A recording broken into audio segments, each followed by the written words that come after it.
Welcome to this presentation from Develop for Results International, on talent selection and retention. This video is intended to provide a summary of the process and benefits of considering the company's culture in selecting and retaining talent. First, let's look into senior management's role. When it comes to effective selection and talent retention, it pays to look at this process beyond the recruiters. Before a recruiter can engage in the process of finding the right talent for an organization, the right systems have to be in place. The recruiter's job in essence is one of making the match between the organization's culture and the individual. In an organization where the culture is not well identified from the top, bodies will be recruited, but finding a fit will be nearly impossible, resulting in high turnover and further recruitment costs.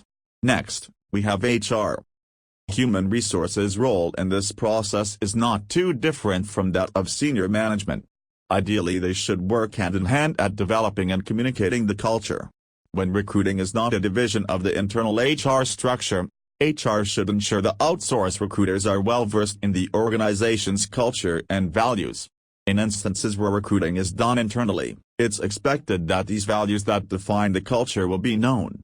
Outside of cost containment and the recruiting process, ensuring the recruiting party's understanding of the organization's culture is another important role for HR in the process. Here we choose to summarize the recruiter's role in one sentence.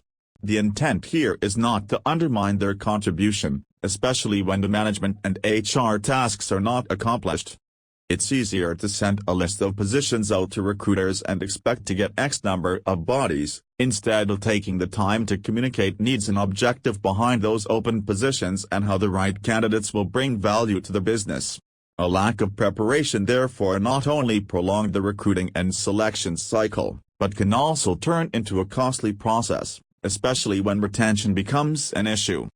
Lastly, we developed this formula, presenting selection and cultural fit as dependent variables. Selecting employees based on their skills only does not imply they will be a good fit for the organization. Same as succumbing to the temptation of bringing in someone who would be a great fit for the culture, yet lack the skills required to get a job done. This often proved to be a difficult match when the preliminary steps are not taken to identify the KSAs needed and ideal behavioral traits. Organizations with high turnover, especially in mid to upper management or career positions, is in one way or another not taking full advantage of this formula. Thank you for watching. Please visit us at dfrihr.com for more information on our consulting and advisory services, and blog updates.